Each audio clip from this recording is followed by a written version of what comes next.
Mon nom est Jennifer. J'ai une affreuse confession à faire. Je m'excuse d'avance auprès de la famille dont j'ai certainement détruit la vie. Il y a maintenant 1 an, jour pour jour, j'ai enlevé une âme.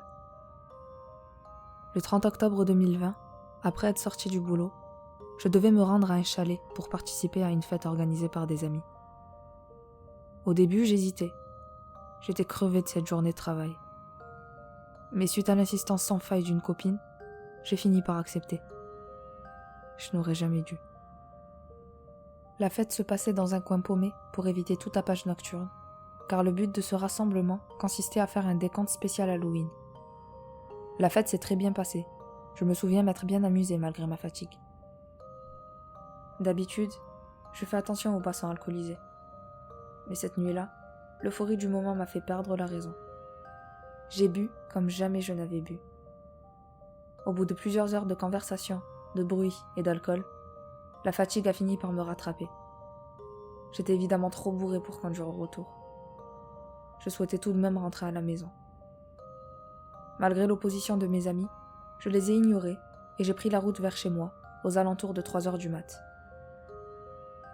Le retour devait durer une bonne demi-heure, mais ne me sentant pas très bien, je voulais rentrer au plus vite chez moi. C'est ainsi que j'accélérais sans réfléchir dans cette nuit noire, la tête dans les vapes.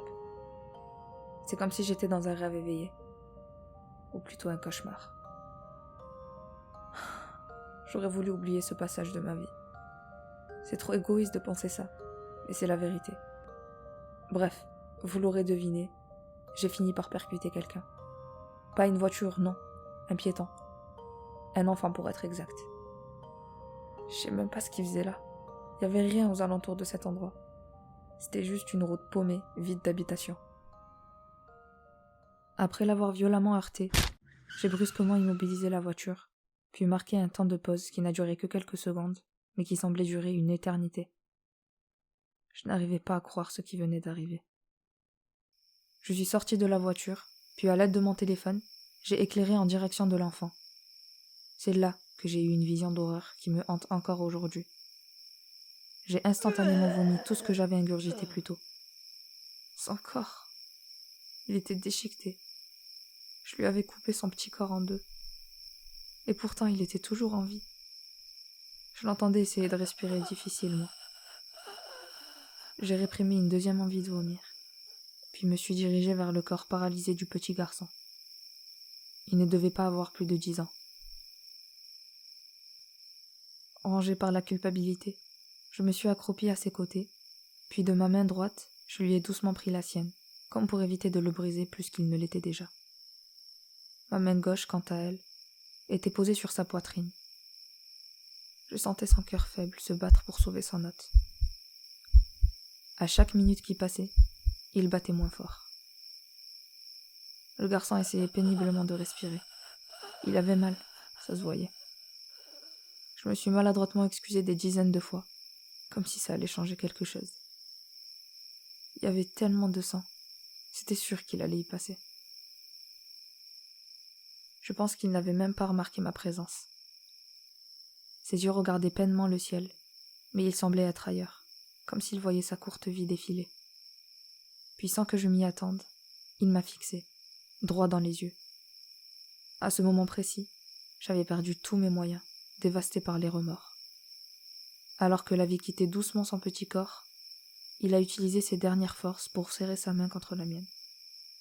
Ses yeux, eux, ne trahissaient pas ses sentiments. De la rancune, de la colère, de la haine. Quelques instants après, sa lourde respiration devint un gémissement de douleur, qui se changea de nouveau en un ultime soupir. Son regard, désormais vide, était toujours posé sur le mien, larmoyant et plein de regrets. J'étais près de ce corps inerte dont j'avais violemment retiré la vie, et pourtant, je n'arrivais pas à croire ce qui m'arrivait. J'essayais tant bien que mal d'assimiler les moments passés ces 10 dernières minutes, mais tout n'était que confusion. Qu'aurais-je dû faire? Appeler les secours? Ça n'aurait servi à rien, il était déjà mort. Appeler la police? Pour détruire ma vie et décevoir mes proches? Même en étant bourré, Je savais qu'il fallait que je me dénonce, mais je n'arrivais pas. Je pouvais pas. Après plusieurs minutes de réflexion en face du corps sans vie de l'enfant, j'ai fini par fuir comme une lâche en n'assumant aucune de mes responsabilités. Je savais qu'aucun de mes amis ne tomberait sur la dépouille puisqu'il ne passait pas par cette route. Il n'y avait que moi qui la connaissais. Après être arrivé chez moi, je n'avais toujours pas les idées claires, l'alcool et le choc m'enlevant le peu de raison qui me restait. Sans me doucher ni me changer, je m'étais abandonnée à mon lit. Malgré cette catastrophe qui venait de m'arriver, de par ma fatigue et mes regrets, il ne m'a pas fallu longtemps pour tomber dans les bras de Morphée. Le lendemain, je me suis réveillée avec des douleurs à la tête à cause de ma gueule de bois. En me redressant sur mon lit, j'avais remarqué des taches de sang sur mes mains et mes genoux. Ce que je pensais être un mauvais rêve était en fait bel et bien réel. Cette fois-ci, l'alcool n'entravait en rien ma raison.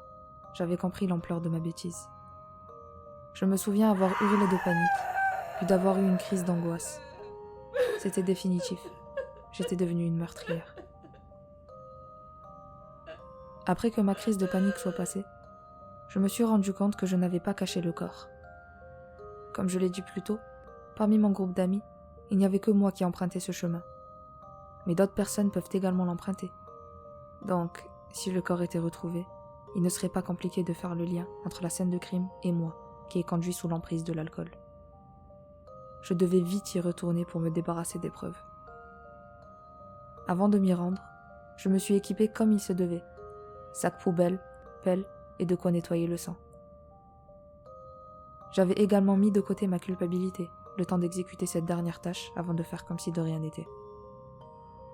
Arrivé sur les lieux, le corps n'était plus là. Il s'était volatilisé. J'aurais pensé que tout n'était qu'un rêve s'il ne restait pas les taches de sang. Pendant que je lavais le sol froid, je me posais des milliers de questions au sujet de sa disparition soudaine. Mais je devais me dépêcher d'en finir pour m'en aller au plus vite. Après être rentrée chez moi, je me suis débarrassée de toutes les preuves qui pouvaient m'accuser. Ensuite, j'ai allumé la télé et consulté Internet pour m'informer au sujet de l'accident. Rien. Il n'y avait strictement rien. J'avoue que sur le coup, j'étais soulagée, mais très vite, j'ai recommencé à me sentir ultra mal. J'ai imaginé des milliers de scénarios, de la nécrophilie au cannibalisme. Je me sentais encore plus mal qu'avant. Mais j'avoue que mon soulagement, lui, n'avait pas disparu. C'est comme si rien de tout ça n'était arrivé, puisque le corps n'était plus là, qu'il n'avait pas été signalé, et que j'ai effacé les traces de sang. Il fallait se le dire, la chance me souriait. J'avais alors décidé de retrouver une vie normale. Comme si c'était possible.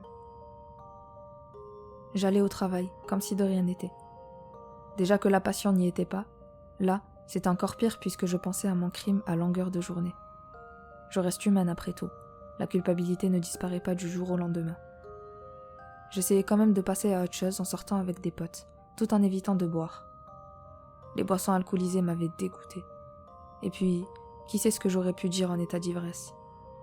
Bref, je vivais ma vie, comme si je n'en avais pas retiré une quelques jours avant. Pourtant, plus les jours passaient, plus les remords me rongeaient. Je n'arrivais pas à oublier. Je pensais à son petit corps ensanglanté quand je me réveillais, quand je mangeais, quand je travaillais, quand je rigolais ou quand je pleurais. Toute la journée, quoi que je fasse. Très vite, la dépression s'est emparée de moi. Je ne mangeais plus, ne souriais plus, ne dormais plus. J'ai perdu beaucoup de poids, ce que m'avaient fait remarquer la plupart de mes collègues. Je n'arrivais plus à faire semblant, donc je me suis isolée.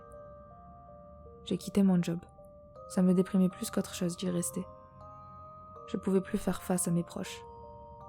Lorsqu'ils me proposaient de sortir, je prétextais être malade ou fatiguée.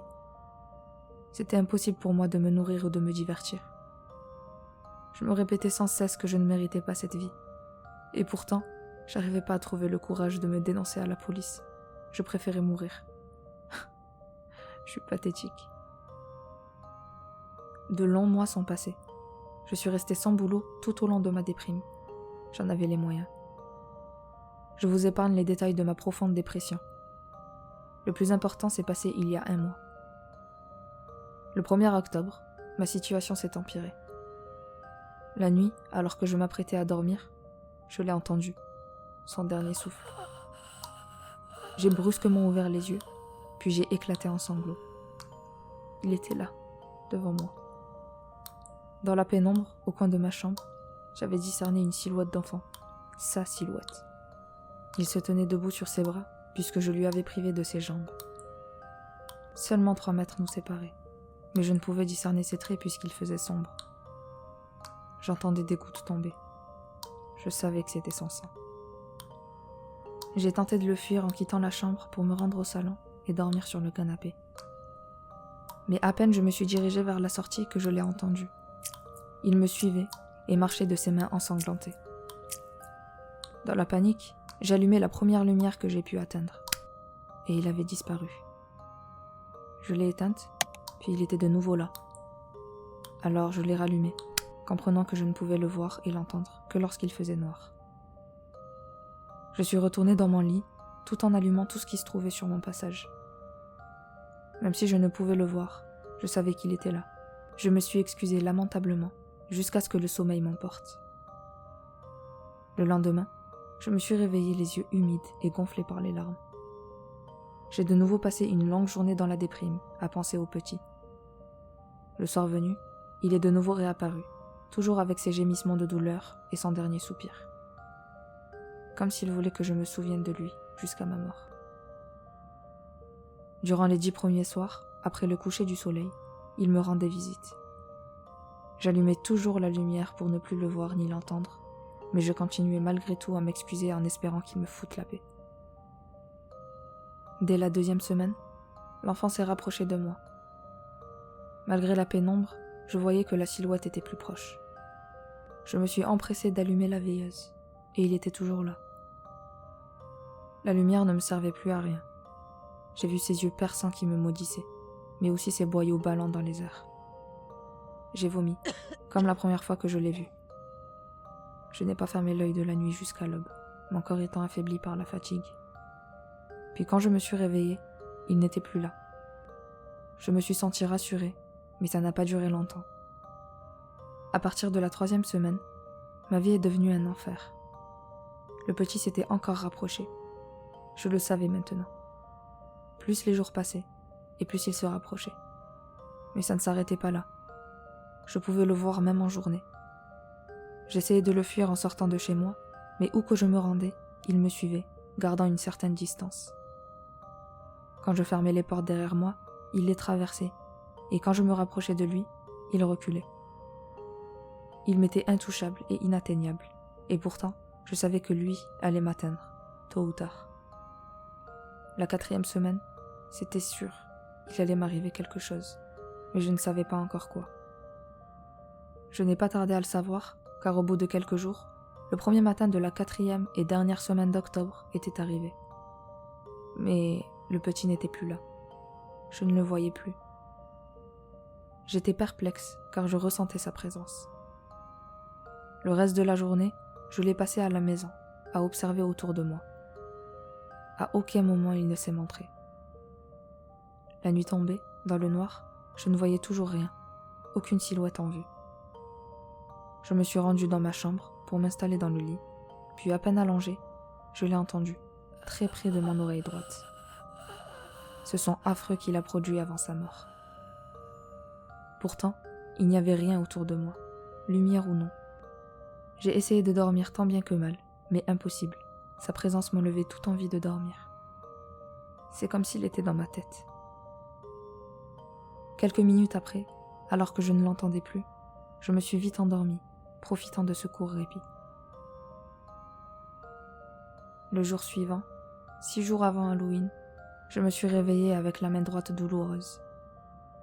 Au début, je pensais que c'était dû à une mauvaise position durant la nuit, mais le reste de la journée, j'avais toujours mal. C'est comme si elle subissait une pression constante. Pour me changer les idées, je suis sortie prendre l'air. Mais cette fois, alors que j'étais toujours dehors, une douleur lancinante a attaqué mon dos.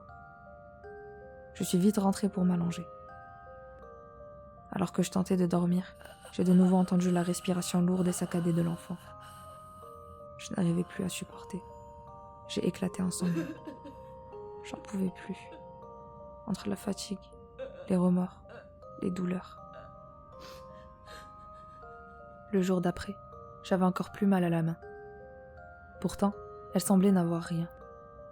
Quant aux douleurs dorsales, elles étaient toujours présentes. La persistance de ces douleurs n'aidait en rien mon état qui était déjà déplorable. Même un passage chez le médecin n'a servi à rien, puisqu'il n'a rien repéré d'anormal. Il m'a juste prescrit des calmants, mais pas assez puissants. C'est comme si le poids de mes péchés s'alourdissait à l'approche du 31, à l'approche du jour de sa mort. La veille d'Halloween, les douleurs étaient plus qu'atroces. Ma main était frigorifiée, le sang arrivait à peine à circuler. Quant à mon dos, parfois, ça me faisait tellement mal que je n'arrivais plus à me lever, ni à marcher, ni rien du tout en fait, juste à me lamenter. Après que la douleur se soit atténuée, je me suis interrogée sur l'apparition soudaine de ce supplice. Puis c'est là que j'ai compris. Pourquoi j'y ai pas pensé plus tôt? Pour confirmer mes doutes, j'ai attendu la tombée de la nuit, et malheureusement, j'avais vu juste. Je vais mourir. Il est sur moi, et il va me tuer. Devant le miroir, dans l'obscurité, j'ai vu sa silhouette, mais cette fois, il s'est agrippé à moi, comme pour éviter que je m'échappe. Sa tête est sur mon épaule droite. Sa main est contre la mienne, comme avant sa mort. Il est en train de me la broyer. Et mon dos, je ne peux même plus bouger. Je suis coincé dans mon lit, attendant mon inévitable châtiment. On est déjà le 31, et on se rapproche de l'heure à laquelle je lui ai enlevé la vie. Je l'entends. Je sais que mon corps va céder sous son poids, tôt ou tard.